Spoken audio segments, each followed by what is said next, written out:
Olá, estaremos falando agora sobre complicações térmicas na sala de recuperação pós-anestésica. A hipotermia é uma das complicações mais comuns na sala de recuperação pós-anestésica, associada ou não a tremores e calafrios, e se caracteriza por uma temperatura corpórea inferior a 36 graus Celsius. A temperatura ideal do corpo humano tem variações em torno de 37 graus Celsius, para que a maioria dos sistemas enzimáticos e das reações químicas possam ocorrer adequadamente. O paciente cirúrgico perde calor de várias maneiras.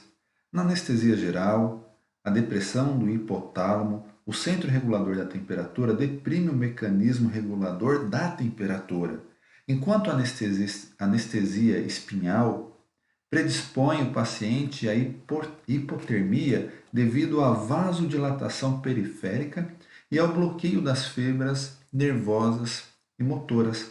Além das duas causas citadas anteriormente, a hipotermia pode resultar da baixa temperatura na sala de operação, pela infusão de líquidos frios, a antisepsia feita com agentes químicos frios e também com o paciente descoberto, inalação de gases frios, feridas corporais abertas ou cavidades, diminuição da atividade muscular, idade avançada ou utilização de agentes farmacêuticos, como por exemplo vasodilatadores e anestésicos gerais. A hipotermia ela pode ser também induzida intencionalmente em procedimentos cirúrgicos específicos para reduzir a taxa metabólica do paciente, no caso, como por exemplo no caso de uma cirurgia cardíaca. Essa condição de hipotermia parece aumentar então a quebra de proteínas e a perda de nitrogênio, retardando assim a recuperação após a cirurgia.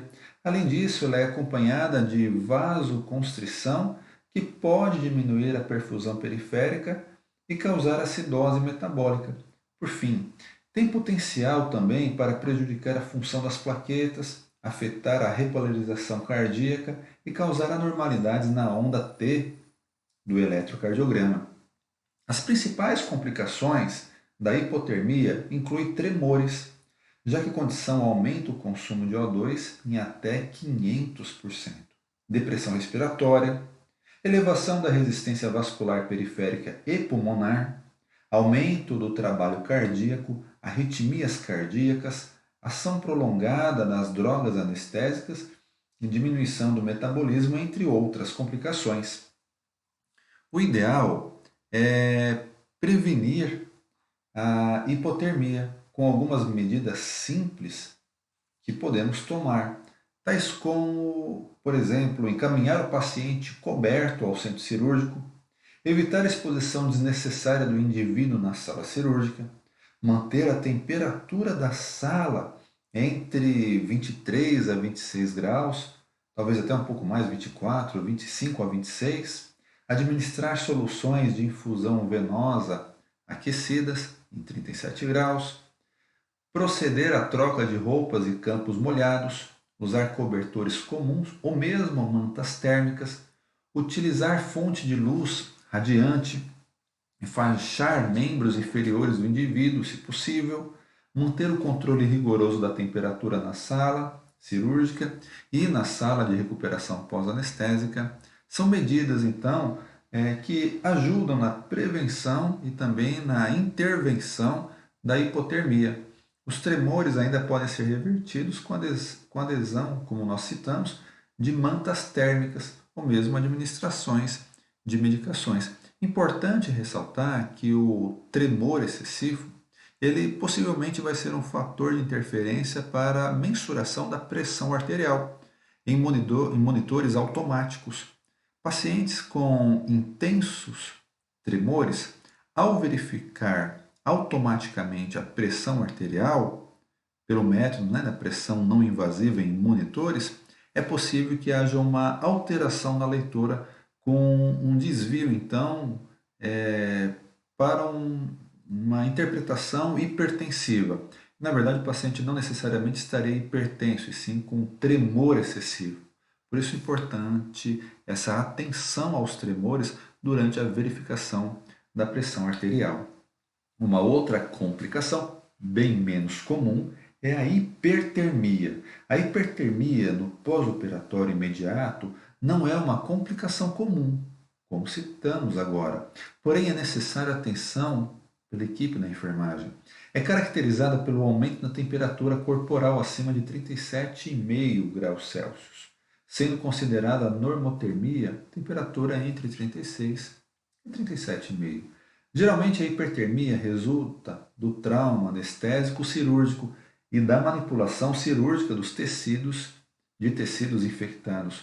Outras causas também são temperatura do ambiente elevada, drogas que interferem no funcionamento termorregulador, reação adversa à transfusão de hemoderivados, por exemplo, hipertiroidismo e até mesmo hipertermia maligna, sendo esta considerada extremamente grave e que exige muita atenção. A hipertermia maligna, ela é denominada como uma desordem muscular inerente quimicamente induzida pelos agentes anestésicos, como os anestésicos inalatórios, por exemplo.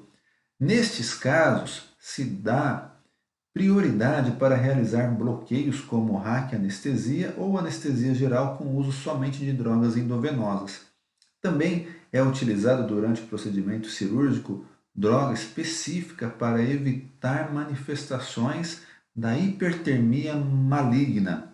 O nome dessa droga comum utilizada é dantrolene, é o nome comercial. Existem recomendações, então, da atenção da enfermagem relacionada à hipertermia, como, por exemplo, manter o paciente sem mantas de aquecimento, realizar compressas frias em regiões de grandes vasos, controlar a temperatura frequentemente, observar se há alteração no eletrocardiograma, frequência cardíaca e perfusão periférica, administrar o soro na temperatura ambiente, administrar antibióticos de acordo com a prescrição médica, se o paciente estiver com infecção e também se estiver prescrito, administrar antitérmicos também conforme a prescrição médica, observar queixa de dor e de desconforto e registrar toda a assistência prestada.